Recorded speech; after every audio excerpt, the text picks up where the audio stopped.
a guest commentator with me for the rest of the program who will be giving us his thoughts on the news and issues of the day. He is the current affairs analyst and professor of communications at Bayes University here in Abuja. He is Professor Adeniyi. Thank you so much for being on the show. Thank you. Good to see you. Good to see you too.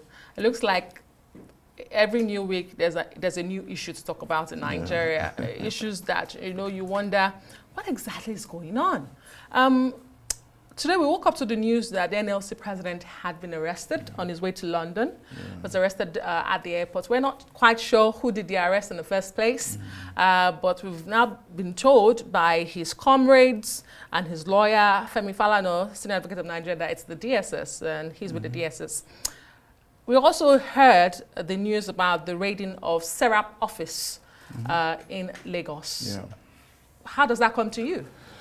Oh, very worrisome developments. It can be very disturbing, especially that we're in a democracy where we think that these occurrences, should be a thing of the past, the kind of things we witness in the era of the military, But for us to see this in a democracy is really definitely surprising. But of course, it's not to say that people cannot commit infraction in a democracy. It can still happen. But when it happens, what we do know is that after arrests, under 48 hours or thereabout, or immediately after arrest, consistent with the need to inform the populace, there should be some level of messaging, to let the populace know what the problem is. These personalities who are being harassed could probably have committed any offense. It's not impossible. But what we're saying is that there should be explanation. Government should come, explain, all the agencies, as the case could be, should come explaining to the people that this is what they have done. And of course, under 48 hours, I'm not too sure now, they should be charged to court now. And of course, allow them, to have their day in court to defend themselves as appropriately as possible. But when these processes are shrouded in secrecy, the populace appears to be taken for granted, it will appear as if the rights of the people, that the government is about to start riding roughshod on the rights of the people. And it reminds us of the dark days of the military. Then the rest of us will start wondering, is the government really listening, the complaints of the people? Are they really responding to the aspirations of the people, a people that yearn for democracy, a people that are in love with freedom, a people that don't want them, to put padlock in the air, that freedom is priceless. We know it, because the essence of democracy is for us to have contest of ideas. It's not for us to agree all the time. It engenders the right to differ, and it is in that process, that quality decisioning can emerge towards good governance, and that's what we expect, And for any reason, if these fellows, like I said, have committed any offense, government should come out open and let us know. If they have to be charged, why not? Lawyers are there. It's just a normal process of the ID system, as the case could be. Indeed. I mean, the DSS is yet to tell us what exactly is happening and why they've done these actions or carried out these actions today.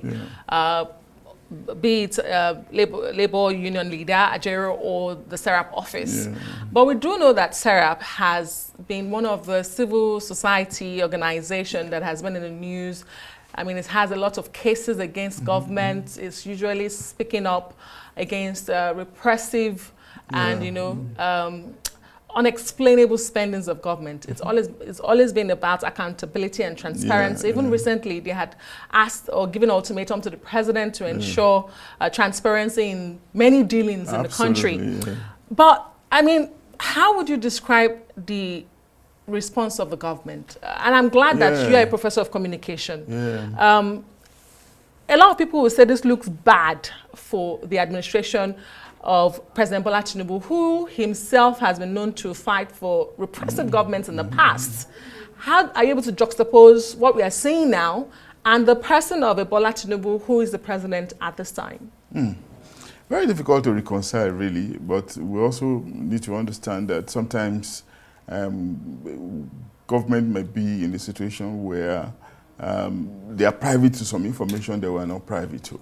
And that's why we say the only way you can create assurance on the part of the populace is through appropriate information dissemination. Do not leave the people in doubt. But in this situation, you know, the occurrences are not even good for the optics, you know, because the times are hard. We're coming on the back of a protest. You know, people are complaining from poor economic policies or problematic economic policies, you know, policies that we're yet to see the good side, their good sides, as the case could be. You know, there's biting hunger, and we can just go on and name them, you know. And against that background, the little freedom we're enjoying, you know, agencies are beginning to trample on them, you know. Why should that happen, especially in a regime that is famous? You know, President Bola Tinubu, if you know him from time, I remember as a young journalist covering the National Assembly in the early 90s, you know, he's a natural change agent, you know. He hates oppression. You know, he fought against the military's attempt, you know, to muffle the legislature, you know, under the Babangida administration. He led the National Assembly's campaign against the removal of Iyorsi Ayu as then Senate president single-handedly. You know, so it's always natural to him.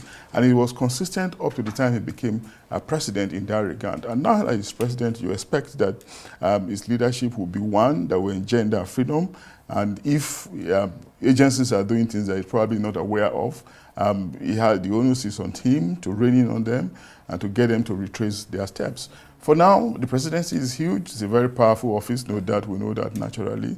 It may not be aware of the occurrences in the sections are you of saying it's possible that the president is not aware of what the DSS carried out? We're just maybe playing the devil's advocate in this situation. Okay. I mean, it's a possibility, but let's just assume he's not aware. You know, it shouldn't be too long before he's informed of the occurrences, and we just expect that he will come in and try to remedy the situation by telling them that, look, what to do is that if you have found them culpable in any area, you know, charge them to court or just set them free. You know, because you do not expect NLC not to do anything in the circumstance, or that the civil society will be quiet in the circumstance where a frontline civil society organization is being harassed, SERAP that is.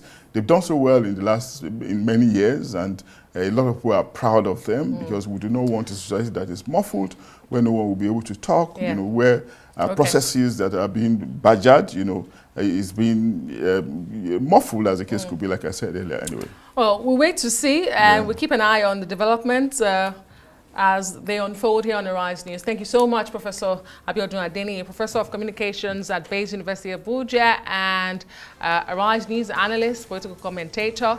The list is endless. Well, that's it for this edition of Arise Prime Time. Do join us again tomorrow from me and the entire team here in Abuja. Goodbye, and thank you for watching.